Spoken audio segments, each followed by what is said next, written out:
এটা হচ্ছে সকালের খাদ্য, যা দ্বারা রোজা ভঙ্গ করা হয়, যা দ্বারা রোজা ভঙ্গ করা হয়। আর এই সাদকাতুল ফিতর গরিব দুঃখীদের মাঝে রোজাদারদের বিতরণ করার নাম হচ্ছে সদকা। যারা রোজা রাখে এবং নিসাব পরিমাণ সম্পদের মালিক, এটা যাকাতের সাথে সংশ্লিষ্ট। তবে যাকাতের কথা হলো 1 বছর অতিক্রম হতে হবে, আর সাদকাতুল ফিতরের জন্য 1 বছর শর্ত নয়, আগের দিন হলে হবে।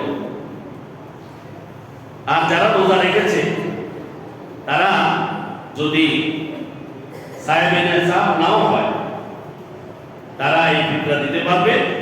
দিলে তাদের রোজাগুলোর মধ্যে যত ত্রুটি বিচ্যুতি আছে এগুলো সব দূর হয়ে যাবে, এগুলো সব দূর হয়ে যাবে।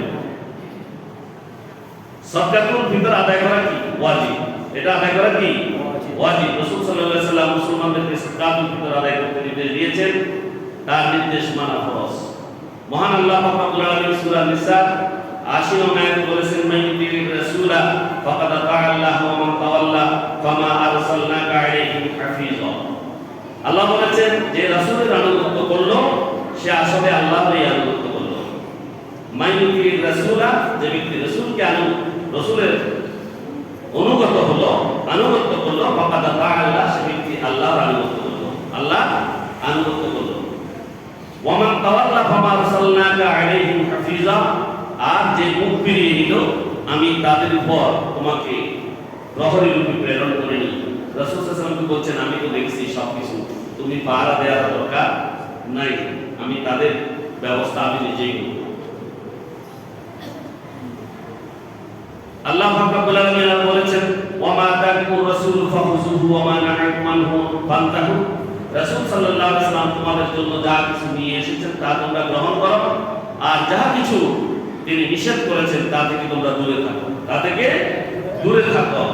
আর ফাত্তাকুল্লাহ, তোমরা আল্লাহকে ভয় করো। ইন্নাল্লাহ শাদীদুল ইকাব, নিশ্চয় আল্লাহ তাআলা শাস্তি দানে খুবই কঠোর, খুবই কঠোর। সুতরাং যেগুলো রাসূল সাল্লাল্লাহু আলাইহি ওয়াসাল্লাম আমাদের জন্য করে গেছেন, বলে গেছেন এবং অনুমোদন করে গেছেন, সবগুলো পালন করা আমাদের জন্য কি কর্তব্য, সবগুলো কি কর্তব্য। হাদিস হলো কোরআনের ব্যাখ্যা, হাদিস হলো কোরআনের ব্যাখ্যা। এখন আমি এই সংক্ষেপে ফিতরা সম্পর্কে কথা বলবো, আপনারা মনোযোগ সহকারে সবাই শুনবো ইনশাআল্লাহ। মাইকের আওয়াজ যতটুকু যাচ্ছে আমরা প্রত্যেকেই শুনি। ফিতরাটা কি? ফিতরাটা কি? ফিতরা হলো রমজানের রোজা পালনের পর ঈদুল ফিতর উপলক্ষে গরিবদেরকে যে নির্দিষ্ট পরিমাণ দান করা হয়, নির্দিষ্ট পরিমাণ দান করা হয়, তাকে বলে কি ফিতরা। তাকে বলে কি ফিতরা। ফিতরা আদায় করা কি ওয়াজিব? বলেন, ফিতরা আদায় করা কি ওয়াজিব? ফিতরা কেন দিতে হবে? ফিতরা দিতে হবে রোজার ভুল ত্রুটি মার্জনা করার জন্য এবং গরিবদের ঈদের খুশিতে শামিল করানোর জন্য। দুইটি কারণে ফিতরা দিবেন। কয়টি কারণে? একটা হলো নিজের রোজার যদি কোনো ভুল ত্রুটি হয় সেটা ত্রুটি মুক্ত হয়ে আল্লাহর কাছে গ্রহণ হওয়ার জন্য। দ্বিতীয় হচ্ছে গরিবদেরকে ঈদের খুশিতে একত্রিত করার জন্য। ফিতরা কখন ফরজ হয়েছে? ফিতরা ফরজ হয়েছে দ্বিতীয় হিজরিতে, যখন যাকাত ফরজ হয় তার আগে। যাকাত ফরজের আগে ফিতরা ফরজ হয়েছে। আর এই ফিতরা কার উপর ওয়াজিব? ঈদের দিন সকালবেলা যার নিকট নিত্য প্রয়োজনীয় অতিরিক্ত নিসাব পরিমাণ সম্পদ থাকে, ঈদের দিনে ঈদের আগ পর্যন্ত, ঈদের আগ পর্যন্ত তিনি সাদকাতুল ফিতর আদায় করবেন। ফিতরার নিসাব কত? ফিতরার নিসাব হচ্ছে 52.5 তোলা রূপা বা 7.5 ভরি স্বর্ণ।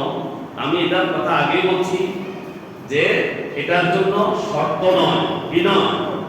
শর্ত নয় 1 বছর থাকতে হবে এমন কোনো কথা নয়, এমন কোনো কথা নয়।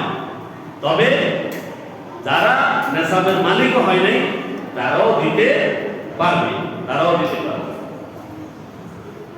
এখন পরিবারের কার পক্ষ থেকে দিতে হয়? এক নম্বর হলো নিজে, এক নম্বর হলো কি নিজে, এরপরে নিজের উপরে নির্ভরশীল নাবালক সন্তান এবং পোষ্য সন্তান, নাবালক সন্তান এবং পোষ্য সন্তান, তাদের যাকাত দিতে হবে পরিবার প্রধানকে। পিতরা না দিলে কি গুনাহ হয়? হয়নি? হ্যাঁ, পিতরা না দিলে গুনাহ হয়। ওয়াজিব তরক করার গুনাহ। কিসের গুনাহ? ওয়াজিব তরক করার গুনাহ। পিতরা না দিলে রোজা হবে নি? হবে, রোজা হয়ে যাবে, তবে এটা ত্রুটিযুক্ত থাকবে। কি থাকবে? ত্রুটিযুক্ত থাকবে। আর ত্রুটি মুক্ত করতে হলে পিতরা দিতে হবে। অমুসলিম কর্মচারী পক্ষ থেকে কি পিতরা দেয়া যাবে? যারা অমুসলিম তাদের পক্ষ থেকে কি পিতরা দিবেন? না, পিতরা দেয়া দরকার নাই। 2026 সালে পিতরা সর্বনিম্ন কত? সর্বনিম্ন কত? 110 টাকা। কত? 110 টাকা। এখন কি সবাইকে 110 টাকা দিবেন? সবাই 110 টাকা নয়, আপনি আপনার অবস্থার আলোকে বাড়াই দেবেন। আর সর্বোচ্চ কত? 2805 টাকা। 2805 টাকা। ধনী ব্যক্তি কি সর্বনিম্ন 110 টাকা দিবেন? না, তিনি 110 টাকা দিলেও হবে, তবে তার জন্য উত্তম হবে কিশমিশ বা খেজুর বা অন্যান্য মূল্যের উপরে হিসাব করে দেয়া, অর্থাৎ বাড়াই দেয়া। টাকা দিয়ে ফিতরা দেওয়া যাবে কিনা? ফিতরা তো বলছে ওই যে 1 কেজি 665 গ্রাম গম বা জব, একটা নির্ধারিত ইয়ে আছে, এটার উপর দিতে হবে। কিন্তু টাকা দিয়ে দিলে হবে? আমাদের ইমাম আজম আবু হানিফা রাহমাতুল্লাহ আলাইহির মতে কি টাকা মূল্যে পরিশোধ করলে হবে। মাথা পিছু গমের পরিমাণ হচ্ছে 1 কেজি 650 গ্রাম। আর যদি এটাকে জব বা পনিরের হিসাব করে তাহলে সেটা হবে 3 কেজি 300 গ্রাম। কত? 3 কেজি 300 গ্রাম।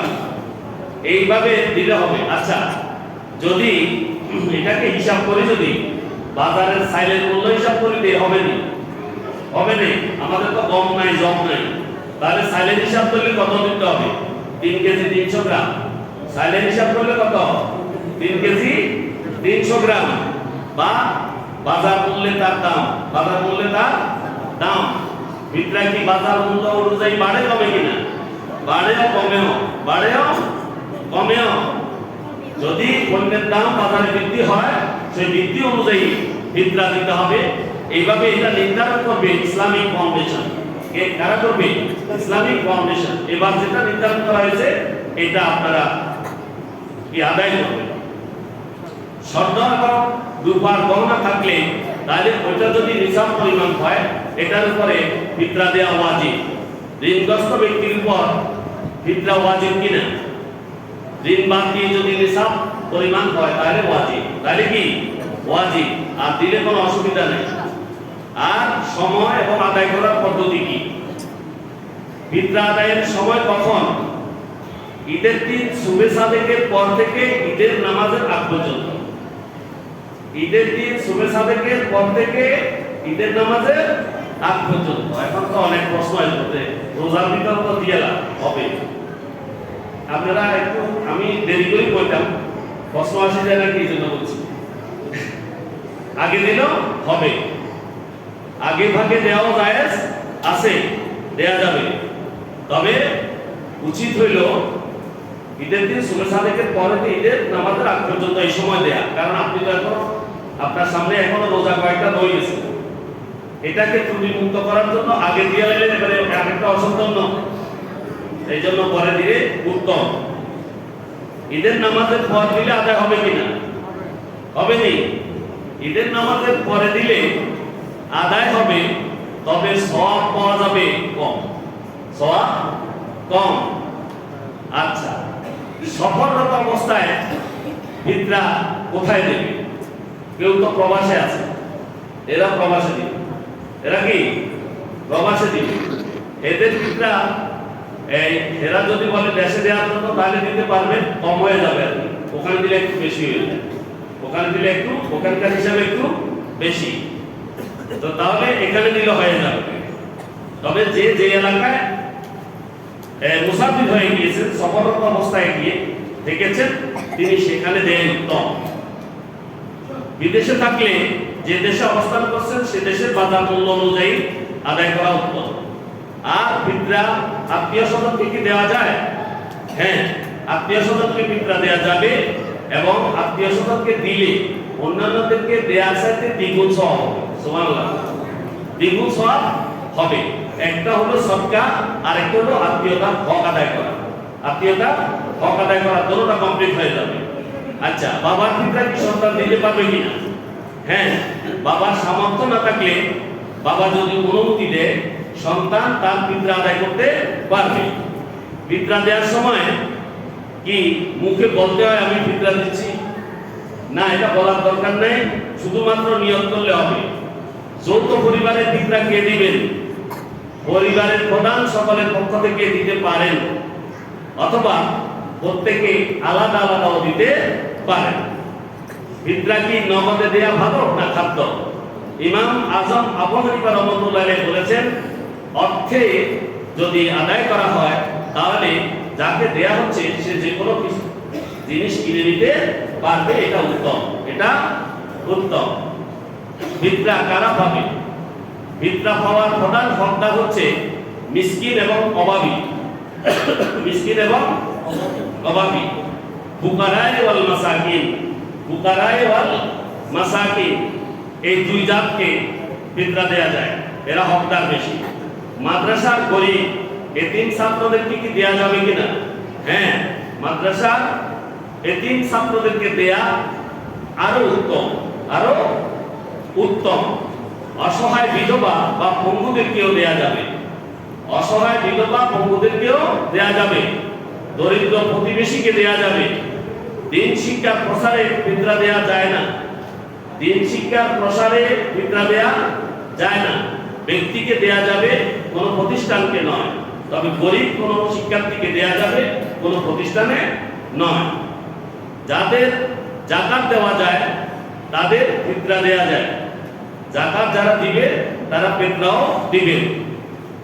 যাকাত ফিতরার টাকা দিয়ে কি কোথাও যে আমরা যেটা নম্বরখানা বলি, নম্বরখানা যেটা স্বাভাবিক যে কোনো সবাই গরিব মিসকিনেরা খেতে পারে, সেখানেও এই ফ্রি খাওয়ার ব্যবস্থা আছে, সেখানেও ফিতরা দেয়া যাবে। শ্বশুর শাশুড়িকে দেয়া যাবে কিনা? যাবে, যদি তারা অভাবী হয়। যদি তারা অভাবী হয় তাদেরকেও দেয়া যাবে।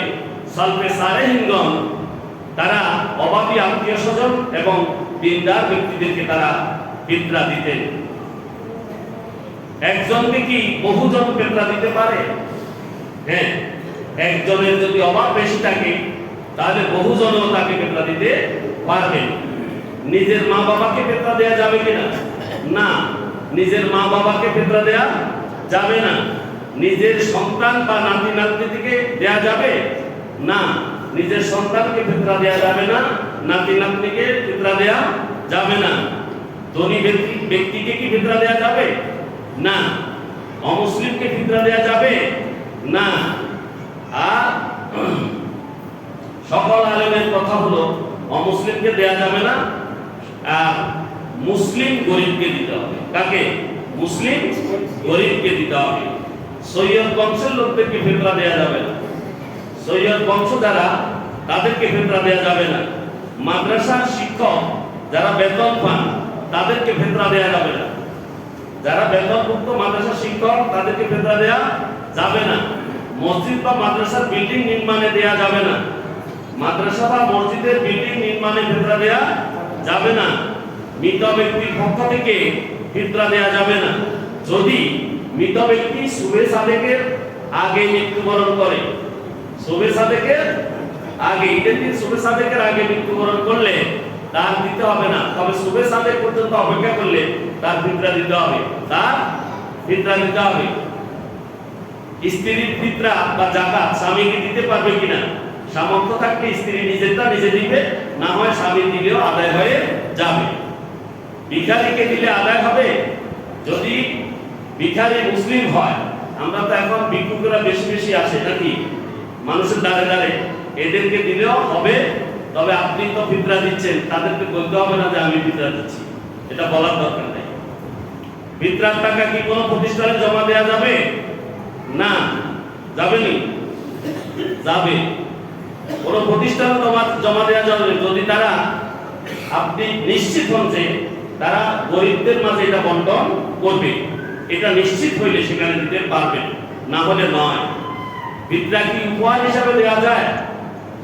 হ্যাঁ, মনের নিয়ত রেখে উপহার হিসাবে ফিতরা দেওয়া যায়। কারণ কাউকে আপনি ফিতরা দিলে সে নিবে না, আপনি জানেন যে তার অর্থ সংকট আছে, অর্থ সংকট আছে, আপনি তাকে উপহার বলে দিয়ে দিতে পারবেন, এটা জায়েজ আছে। ফিতরা না দিয়ে থাকলে 1 বছর দেয় নাই, এখন পরের বছর কি করবে? পরের বছর আগেরটাও কাজা করে আদায় করতে পারবে, আগেরটাও কাজা করে আদায় করতে পারবে। আর নিসাব না থাকলেও ফিতরা দেওয়া যাবে। আর অভাবী পরিশ্রমী লোকদেরকে ফিতরা দেওয়া যাবে। এগুলো অনেক বিধান আছে। আমরা চেষ্টা করব যে আল্লাহর বিধানগুলো, রাসূল সাল্লাল্লাহু আলাইহি ওয়াসাল্লামের দেখানো পথগুলো যাতে আমরা মানতে পারি, সেইভাবে যাতে আমরা ফিতরাগুলো আদায় করতে পারি, যাতে আমাদের রমজানের রোজাগুলো ত্রুটি মুক্ত হয়। এবং আর সবসাথে যে কথা সেটা হলো, যেহেতু রমজান আমাদের কাছ থেকে বিদায় নিয়ে যাচ্ছে, আসতেছে আসতেছে আজকে 23টা, আসতেছে আসতেছে বলে আজকে 23টা, আর আছে 6টা অথবা 7টা। আমাদের 29 হলে, যদি 29 হয় তাহলে হয়তো আগামী শুক্রবারে আমাদের ঈদ এবং জুমা দুইটা, যদি 29 হয়, 30 হলে শনিবারে হবে ঈদ, তাহলে আমাদের সামনে আর আছে 6 দিন। কয়দিন? 6 দিন বা 7 দিন। এই সময়টুকু বেজর রাত্রিগুলোতে আমরা কারা কারা মসজিদে আল্লাহর সামনে ধর্ণা দিব, আমরা ঈমান এবং ইহতিসাবের সাথে আল্লাহর সামনে কান্নাকাটি করবো, কারা একটু চাই? আল্লাহ আল্লাহ কবুল করুন, আল্লাহ কবুল করুন। আল্লাহ আমাদের ইবাদত করার শক্তি সামর্থ্য দান করুন, আমিন। ওয়া আখিরু দাওয়ানা আলহামদুলিল্লাহি রাব্বিল আলামিন। আসসালামু আলাইকুম ওয়া রাহমাতুল্লাহি ওয়া বারাকাতুহু।